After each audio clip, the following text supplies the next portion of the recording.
Bora lá então. Hoje a gente vai falar de índices de atividade, alavancagem, endividamento. Ao final vou trazer um pouco da margem da empresa também. E no final, depois da margem, a gente vai começar a debater um pouco mais como é que vai ser o nosso trabalho final. Eu passei 3 trabalhos para vocês. Esses têm uma nota de 1 cada um. Aí o restante dos 7 pontos a gente vai dividir 3,5 para a apresentação e 3,5 para o relatório final. Tu consegue autorizar aí? Fechou. Então, pessoal, os índices de atividade, então, eles usam para a gente verificar o período de tempo que a empresa demora para receber as vendas ou para girar os estoques dela.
Dei uma caidinha aí, mas estamos de volta. De preferência em definitivo.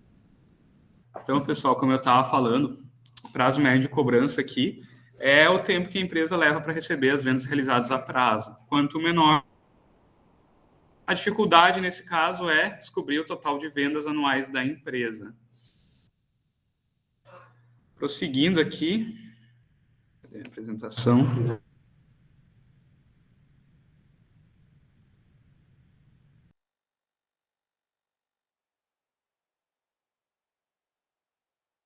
Vamos compartilhar agora.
Vamos lá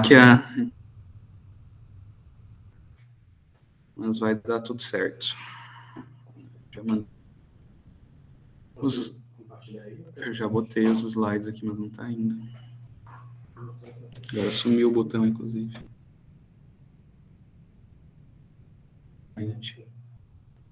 Tá? Meu Deus do céu, cara. Agora os slides deram problema.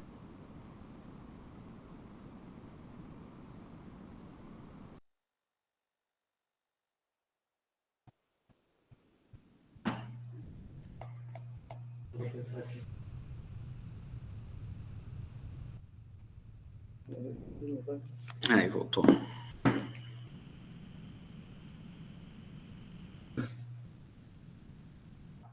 Voltando então, pessoal.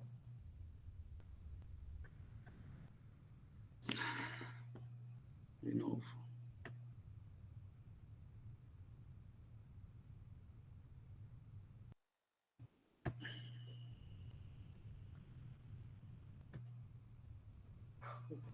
Ele tá fechando até o slide.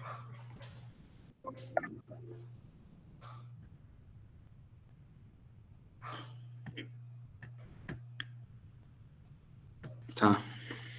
Vou deixar aqui que talvez se eu não botar em tela cheia, talvez ele funcione.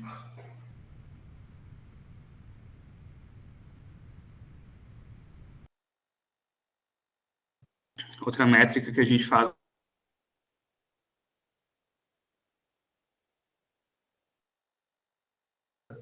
para vender em estoque. Outro problema dessa conta aqui, o valor de compras anuais também é um número um pouco difícil de encontrar.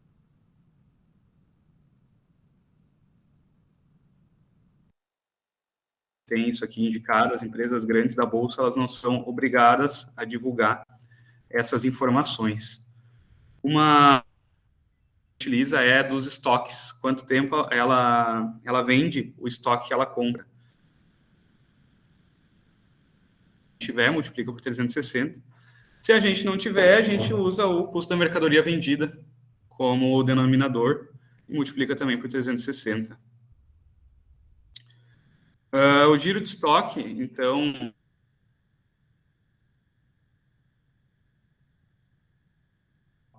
então a gente divide 360 pelo indicador que a gente pegou antes ali, o prazo médio de renovação de estoque, para ver quantas vezes a empresa vendeu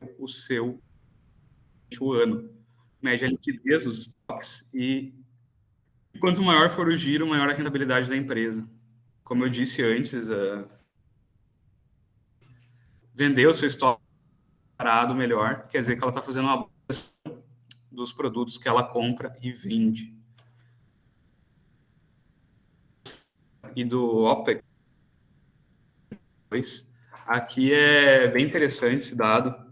Eu trouxe as fórmulas, algumas utilizar. Eu gosto de utilizar sempre como é que funciona aqui. O CAPEX é o dinheiro que a empresa gasta para comprar, fazer investimentos nela mesma, coisas que vão gerar uma receita maior para a empresa, um lucro maior. Então, digamos, a Vale comprou para ter mais para minerar. Isso aqui é um que vai gerar empresa normalmente muito elevado,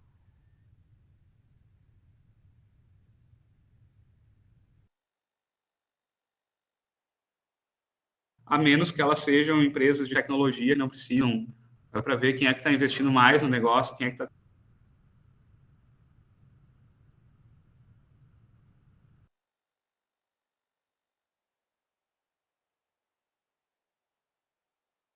despesas operacionais da empresa. Tudo que é manutenção de atividade, de gestão, de vendas, não CAPEX, não que é investido para a empresa crescer, mas sim para se manter e manter as atividades. Acaba que, por vezes, isso fica um pouco confuso.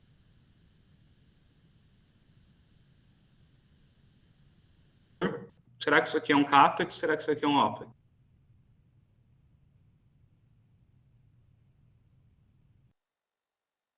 confuso, esses dois, eles são discriminados nos balanços. O OPEX dá para abater do imposto, o CAPEX, né, que é para financiamento de atividades, eles conseguem abater. Uma coisa que a gente costuma olhar também é se o CAPEX é maior.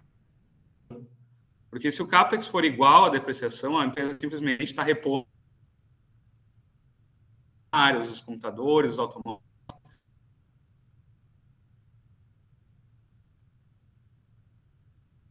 a depreciação dela.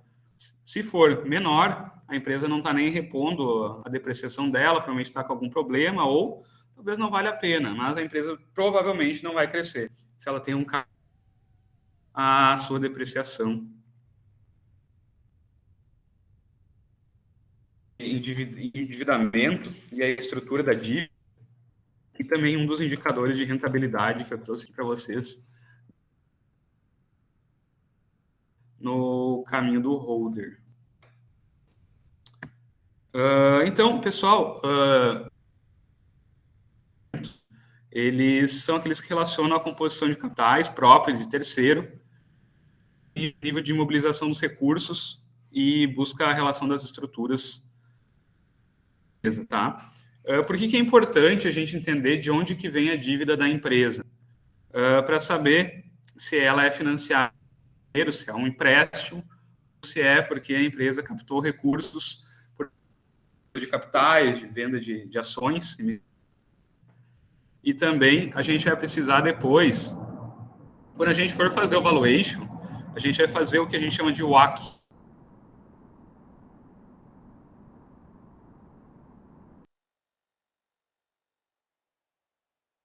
Que é o custo ponderado do capital da empresa, e a gente do capital da empresa é de terceiros. E esse 60% tem um custo de 12% ao ano. Depois a gente vai pegar quanto que é próprio e quanto que é o custo desse capital.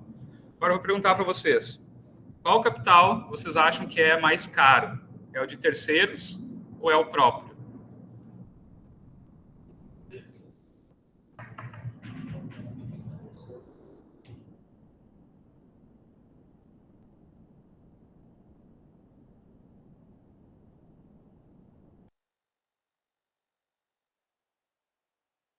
Ela consiga pegar um empréstimo do banco e fazer 20%, 25%. É por isso que o capital dela é mais caro do que o capital de terceiros, o capital de empréstimo que ela consegue. É aí que eu acho que eu caí de novo aqui. Se fosse mais caro, não faria nem sentido, né? Operação da empresa.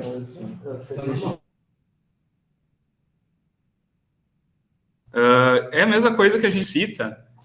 Muitas empresas têm um caixa de, sei lá, 500 milhões e a dívida é 200 milhões. Por que ela não paga a dívida e sobram 200 milhões de caixa?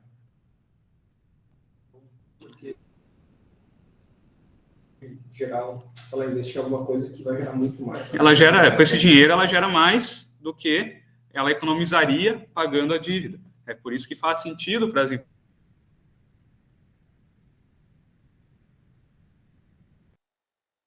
Tanto sentido. A gente não vai pegar um empréstimo ali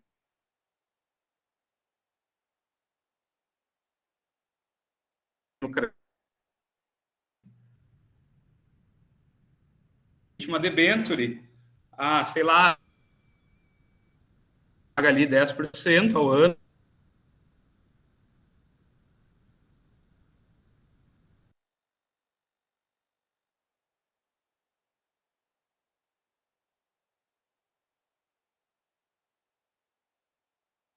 Um Tesouro Selic, a menos que a dívida dela seja menor. Às vezes, muitas empresas aproveitam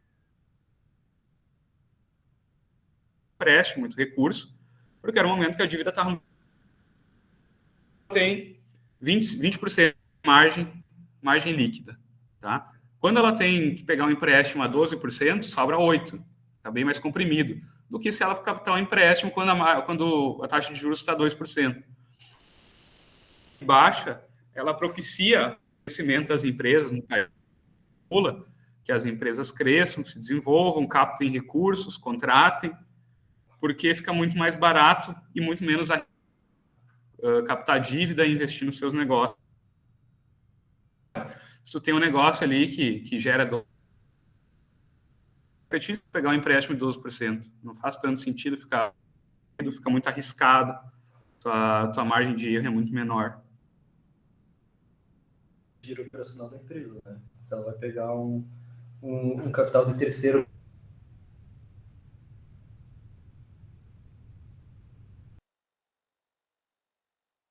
do giro operacional dela, pagar 12% para ganhar 20%, mas tu tem que pagar esses 12% antes de ganhar os 20%.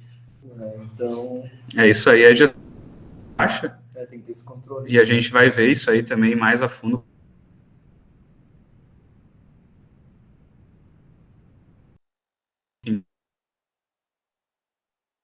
Porque às vezes acontece com muita frequência com o caixa, eles não têm a gestão dos recursos que eles vão receber, não tem gestão de caixa, e as empresas, os restaurantes de sucesso, a gente vai ver amanhã um deles, que é o Subway, mas a gente tem também o Espetinho, tem outros aí, o Morita, eles não precisam receber da plataforma Delivery Merge, porque eles têm uma boa gestão de caixa, eles têm um fluxo que não, eu preciso receber agora, não, eles podem receber daqui, taxa, um desconto menor do que se tu exigisse a antecipação. Então, com essa boa gestão financeira que as empresas da Bolsa normalmente têm, um bom fluxo de caixa, elas conseguem estimar quanto que eles vão precisar de caixa e se preparar de acordo. Um dos indicadores que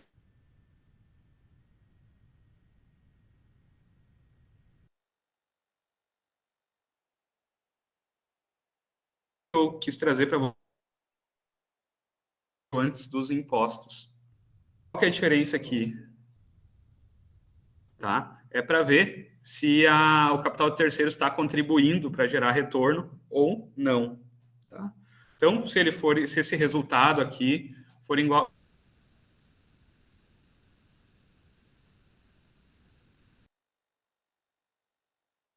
a 1, a gente diz que alavancar nisso, se for menor que 1, o capital está consumindo patrimônio líquido, é um indicador negativo. Aqui eu falo um pouco mais também dos riscos, que eu citei antes, quanto maior o capital terceiro, maior o risco que a empresa está expondo. Porque se a gente capta dinheiro próprio por meio de emissão de ações na Bolsa, o risco é que as empresas, que os acionistas, se a ação cair,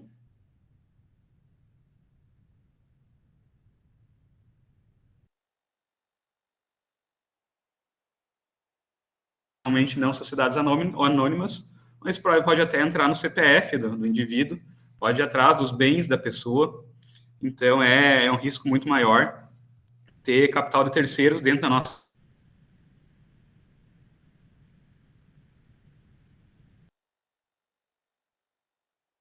empresa. O real só é que ela se investe também, fica fácil da gente pegar, a dívida líquida, o EBITDA. Tá? Esse indicador aqui, ele demonstra quantas vezes a receita da empresa vai ser necessária para quitar todas as dívidas usa, que é um bom guia, que seriam 2 vezes o tamanho da dívida em EBITDA. Tá? Isso seria um confortável de dívida para a empresa, que ela conseguiria, com 2 vezes o EBITDA, quitar todas as... É o lucro, é a receita depois dos gastos operacionais, mas depreciação e amortização. Então, aqui a gente abre também o Status Invest, como eu falei para você, para a gente dar uma olhada, por exemplo, na Petrobras. Então, vamos ver se a Petrobras tem um endividamento relativamente saudável ou não. Endividamento. Dívida líquida sobre líquida. Tá? Então, 0,57, mais ou menos capaz de quitar toda a dívida líquida da empresa. E se for negativo? Se for negativo, é porque a empresa provavelmente tem prejuízo No caso aqui, a gente pega aqui também, pode pegar no Status Invest, isso aqui tem que dar uma olhada, mas provavelmente o denominador é negativo. Aqui tem o caso da Oi, vamos ver se vai carregar. Aí, ó, Oi BR4. A gente vai descer aqui e vai ver que a dívida líquida sobre a EBITDA dela é negativa. Tá? Muitos indicadores, entre elas esse, não são muito bem utilizáveis por empresas que dão prejuízo, porque eles acabam ficando distorcidos, ficam negativos. Agora a gente vai olhar aqui, por que será que essa dívida líquida sobre a EBITDA da Oi deu negativo? Será que isso é bom? Será que isso aqui indica que ela tem uma alta capacidade de pagar as dívidas, mais do que quem tem 0,57, como é o caso da Petrobras?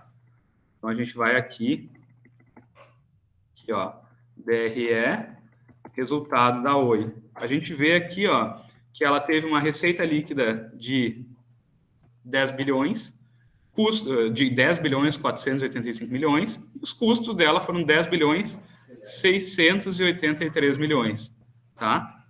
Mais as despesas e receitas operacionais, então ela perdeu ainda mais 18. No fim, o EBITDA dela aqui ficou negativo, tá? Ela teve um prejuízo operacional, e por isso que se a gente fizer uma divisão da dívida por um valor negativo, que o EBITDA é negativo, a gente vai ter um resultado negativo. Tá? Então, isso aqui é meio complicado a gente avaliar para empresas que estão tendo prejuízo, porque o indicador ele não fica fidedigno. Quem viu o que eu fiz lá da Vivo, que trouxe bastante coisa da Oi, como ela tem várias medalhinhas ali de ouro no Status Invest, porque o site não interpreta direito, quando ele acha que negativo é melhor que um valor baixo positivo, o que não é verdade, mas é o jeito que ele foi programado, então a gente não consegue avaliar empresas que têm prejuízo nesses mesmos indicadores. E eu coloco aqui também, não funciona para empresas em prejuízo operacional. Entre outros indicadores também não vão ser bem aplicados caso a empresa esteja tendo prejuízos. Aí vai variar do indicador, mas geralmente prejuízo operacional vai ter lucro negativo, vai ter prejuízo no caso. Então, que não são aplicáveis, por exemplo. Tenho aqui o ROI. O ROI é o retorno no patrimônio da Vivo, está menos 88%, porque ela tem prejuízo também, e os indicadores ficam distorcidos e não são aplicáveis. Vamos lá. Outro índice aqui que a gente utiliza, o endividamento geral. Ele mostra a dependência da empresa de recursos terceiros. Isso aqui também é bem bom. A gente pega o passivo circulante mais o exigível a longo prazo, divide pelo ativo e multiplica por 100. Tá? Se vocês, eventualmente, algum de vocês trabalhar com análise de crédito, quanto menor esse índice, melhor. Mas isso não necessariamente se aplica caso vocês sejam acionistas, porque muitas vezes a empresa pode estar gerando muito lucro em cima desse endividamento, e isso pode ser algo positivo. Então, é diferente dependendo da ótica que a gente olha a dívida. Nesse caso, se o problema é ter crédito, e aí a gente vai gerar um bom valor pouco, provavelmente vai ter que cobrar um juros mais altos. Provavelmente. Por causa do risco. Provavelmente. Isso também vai depender da empresa. Empresa de capital aberto tem um rating, também é utilizado para definir quanto de juros ela vai pagar. O rating a gente passou, acho que numa das outras aulas, que é as empresas que fazem análise de crédito, análise de risco da empresa. Então, tem várias, tipo A, B, BBB, B-, depende da classificadora de risco. Também é utilizado para definir quanto de juros ela deveria pagar. Então, a gente espera que uma empresa B pague mais juros quando for pegar um empréstimo que uma empresa A. E os países acontece a mesma coisa. Um país que tem um risco de calote maior que os outros também vão acabar pagando um juros maior. Isso acontece em todos os sentidos, para a pessoa física também, quando alguém vai pegar um empréstimo. Então, conforme a cara do cliente, a gente diz, conforme o rating, conforme o risco de calote de quem está pegando empréstimo, também vai ficar mais caro o custo dessa dívida. Trouxe aqui de volta os conceitos de EBITDA e Lagida, que era para ter ido antes, porque a gente utilizou aqui, era para ter ido aqui em cima, tá? mas para quem ficou com dúvida, depois eu jogo aqui para cima de volta, sobre o que era essas coisas que a gente já tratou com o Nicolas na outra aula, um pouco mais das questões contábeis, tá? Análise de estrutura de capital também, então capital de terceiros menos passivo total. A gente pega o passivo circulante mais exigível a longo prazo e divide pelo passivo total. Então, para a gente identificar quanto dos recursos foram captados por terceiros, por meio do capital de terceiros. E também, aqui, pulando uma, a gente vê a proporção das dívidas de curto prazo, daí não todas, não o total, que a gente pegou antes aqui a diferença, que era o exigível a longo prazo. Aqui a gente bota ele no denominador para ver a proporção de curto prazo frente ao endividamento total com terceiros, tá? Isso aqui é bom para ver o grau de pressão sobre as dívidas da empresa. Quanto maior vai ser o risco da nossa empresa. Agora eu vou apresentar para vocês aqui alguns modelos. A gente vai começar a trabalhar nos relatórios finais, tá? E eu vou passar um pouco mais para vocês aqui do que a gente espera para essa disciplina. Porque, assim, a princípio a gente vai entregar ali no final de junho ou começo de julho. Então, vocês vão ter um mês para trabalhar nessas duas atividades. Mas, se vocês forem ver, boa parte do que a gente vai trabalhar aqui vocês já fizeram. Agora, a gente só vai estruturar e resumir melhor, buscar os pontos mais importantes da empresa de vocês. Eu vou apresentar agora um modelo de relatório que a gente utilizou no último semestre, mas eu vou enviar para vocês também os modelos de relatório profissional do que seria necessário caso vocês estivessem trabalhando numa casa de análise. Também a diferença do que a gente fez aqui, de algo mais simples, né? Não tão rebuscado que nem de uma casa de análise. Uma das coisas que a gente não vai utilizar nessa disciplina, a gente vai utilizar na próxima, é o valuation. O valuation é passado lá pelo Alexandre, ele passa algumas técnicas, algumas formas de fazer o valuation, de estimar o valor justo de uma empresa. Isso normalmente está em relatórios, a gente não vai colocar nesse aqui, porque não é o foco da disciplina, tá? Então, aqui, quem tiver vendo a apresentação, vou passar rapidinho aqui como é que a gente fez no semestre passado e como é que a gente espera que seja feito também de forma similar nesse semestre. Então, a gente vai fazer o relatório de alguma empresa, que é a empresa que vocês escolheram.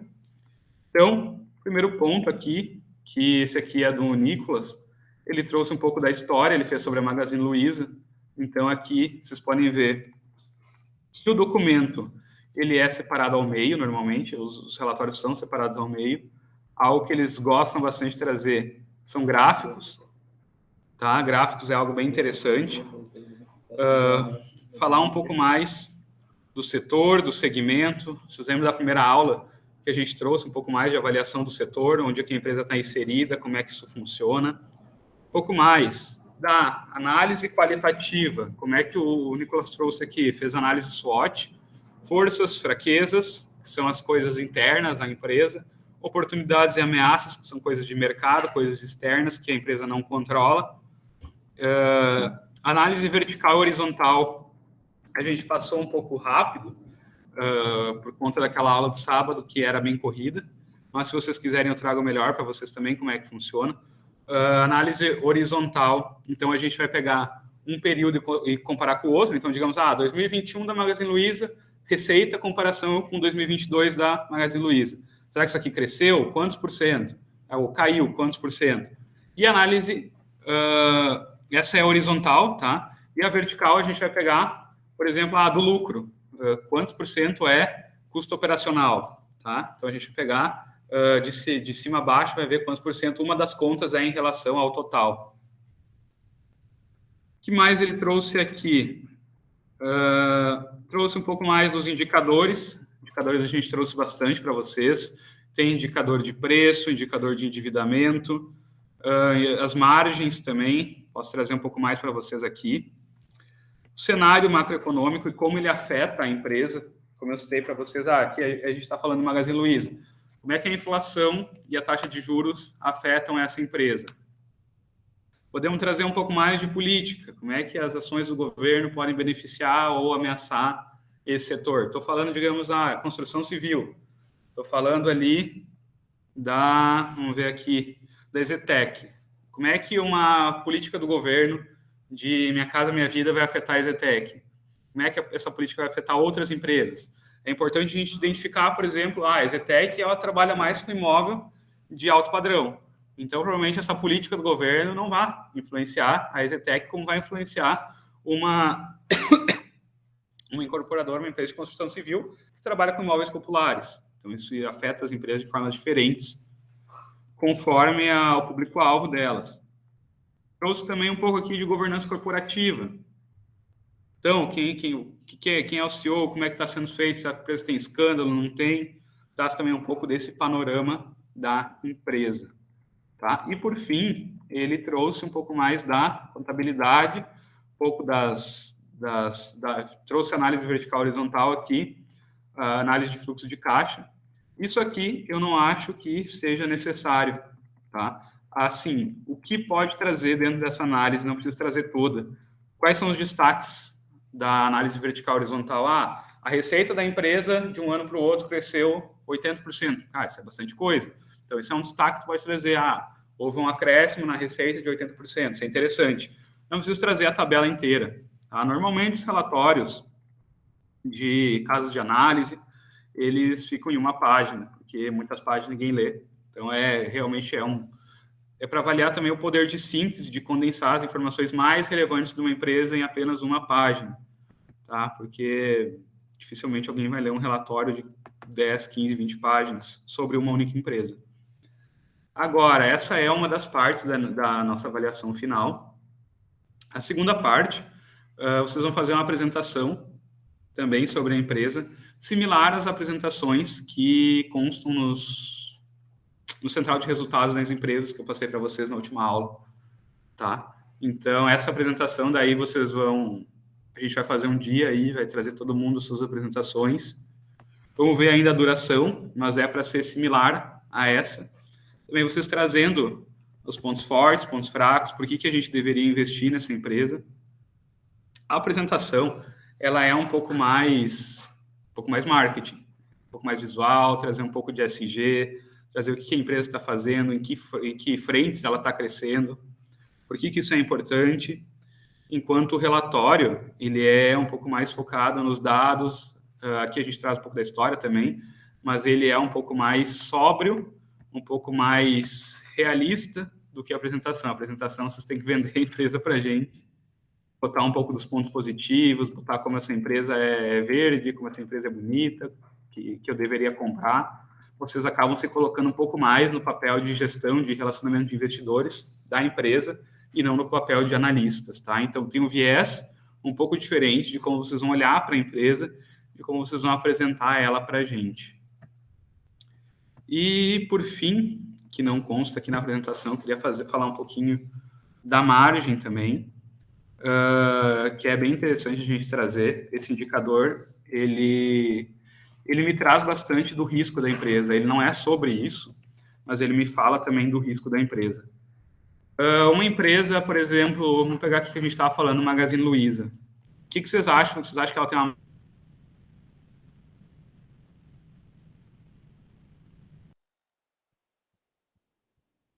empresas de varejo, empresas que vão vender um produto que não tem diferenciação, vão competir por preço.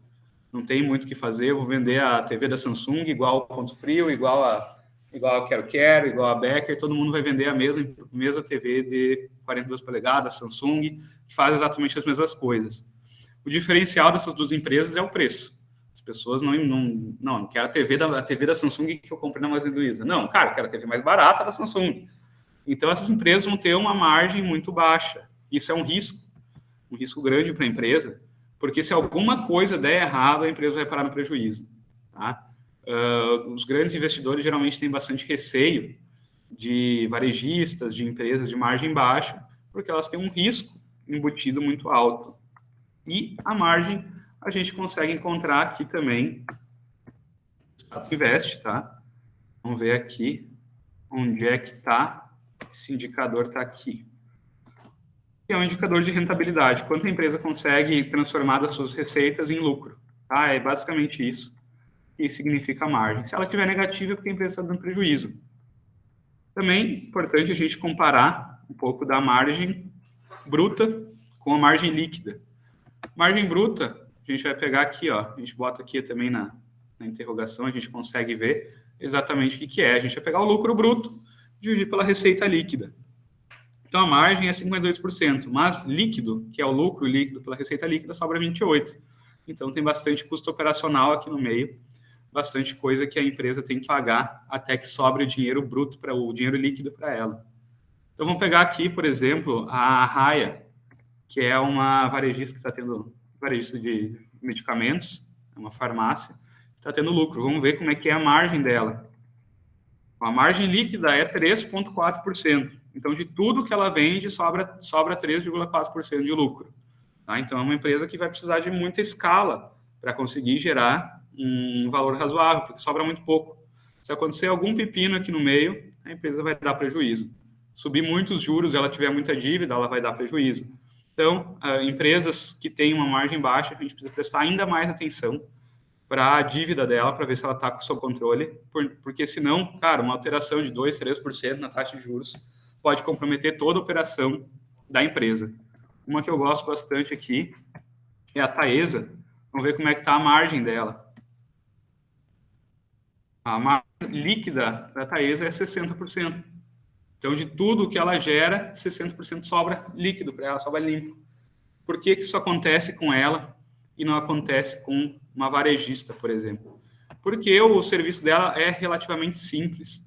Tá? Ela precisa construir as linhas de transmissão, pega a concessão por 30, 40, 50 anos e ela recebe com base no quantos por cento da energia, do tempo da energia está sendo transmitido.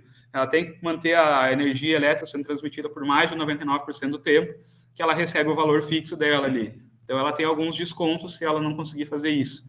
É muito difícil acontecer alguma coisa muito ruim com a transmissão da energia ali, ou, sei lá, cair um raio em cima das linhas de transmissão, algum caminhão desenfreado bater nas linhas, acontecer alguma coisa muito trágica, catastrófica. A gente não tem terremoto no país, não tem tsunami, então é algo bem previsível. É algo muito mais seguro. Tanto que a gente vê aqui, ó, a gente vê que a dívida líquida sobre o EBITDA da Taesa é 4,77. Isso aqui é acima do que eu falei para vocês ali, de 13,5, de 2, que é o ideal, 13,5 que é o limite.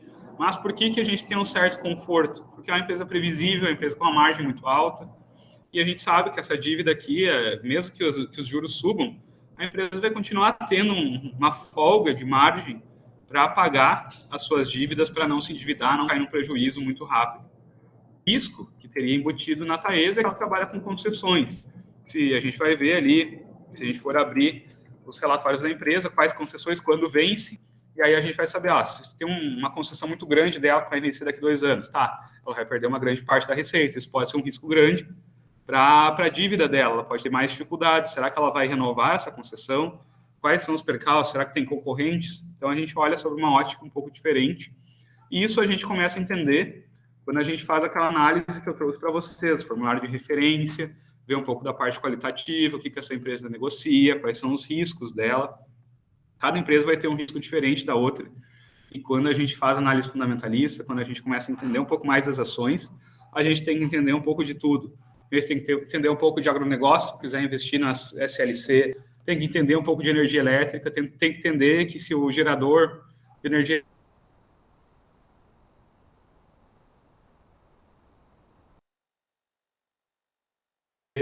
Então, quando a gente começa a analisar empresas, a gente começa a ter uma ótica sobre todos os negócios do país, sobre como as coisas funcionam, sobre o que impacta os negócios.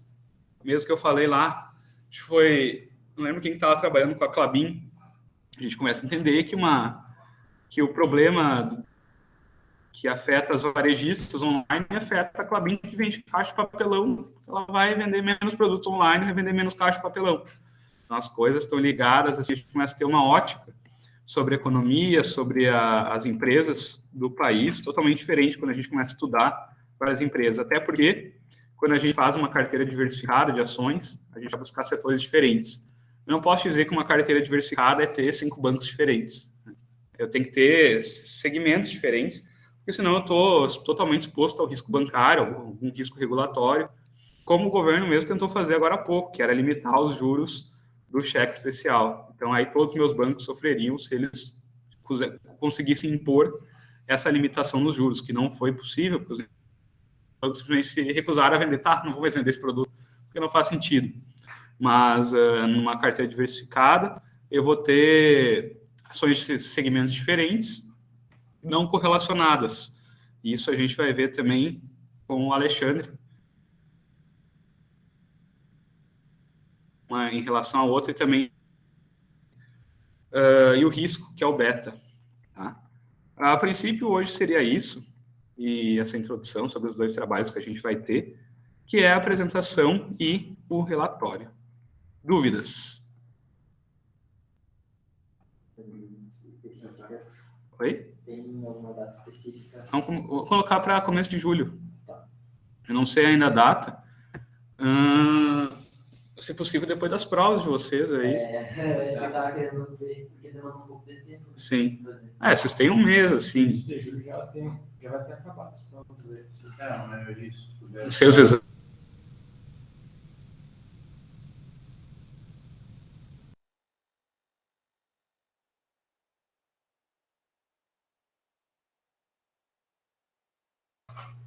O semestre termina dia 17, né? 17 de julho. dia do meu aniversário. 17 de julho? Passa direto. Ali eu acho que fica no meu caso. Melhor presente. Julho. Aqui seria a última semana de prova. Aqui seria a semana dos exames. Aqui. Mas essa data a gente combina certinho. Mas vai ser ali por julho. Vamos conversando, né? Ele vai fazer um sábado. Mas assim, é bastante coisa, mas é um final de semana, tá pronto. Um sábado aí vocês fazem. Não é nada tão... Não é um bicho de 7 cabeças, tá? Boa parte das coisas ali vocês já fizeram.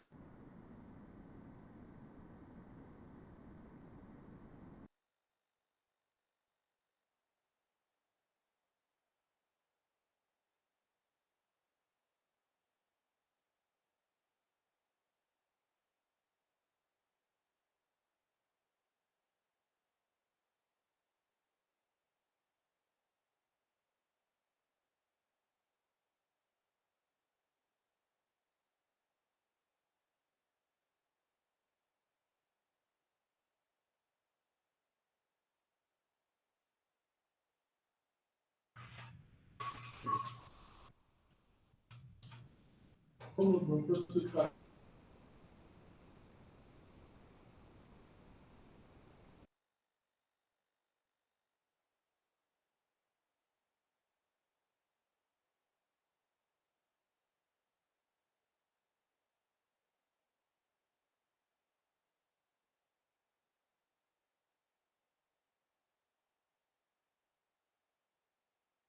E Lucas, você pode me mandar? Só dá uma olhada que tá na sala que me manda no WhatsApp. Identifique.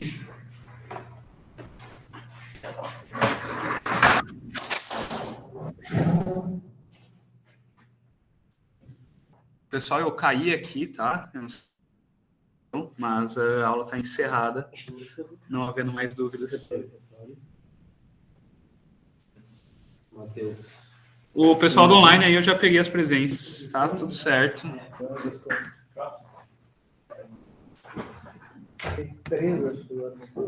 Feito, Romulo, valeu. Valeu, Cássio, até mais. Pois é, entrou mais.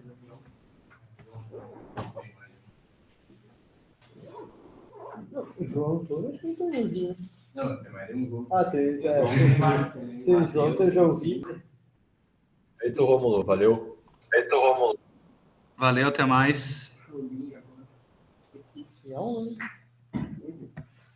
Duas aulas de tarde, mais aula. Ah, mas DCG agora?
esse ano. Cabo de julho. Nesse mês? Não. É 2 anos, né? Já tem doutorado aí ainda, né? Eu vou tentar o doutorado de administração. Falaram que é 2025. Mas eu vou tentar a administração. Até lá, por exemplo, tá me formando. Eu vou tentar pegar o mestrado e depois eu vou tentar o doutorado. Eu fui dormir da manhã ontem, daí eu dormi mais na faculdade. Eu vou lá que tem aula aí, cara. Valeu. Tchau. Até amanhã.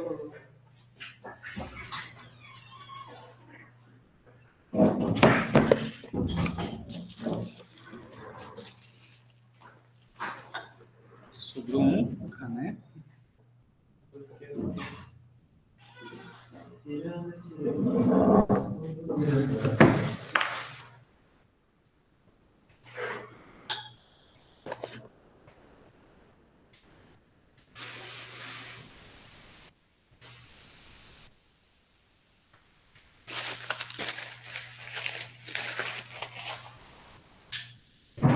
Oi?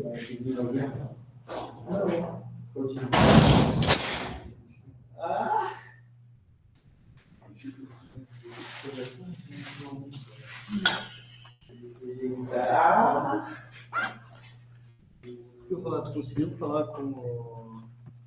Porque eu Tô gravando isso aqui ainda. Quem tá gravando? Eu fechei a chamada e não fechei a gravação, ele continua gravando.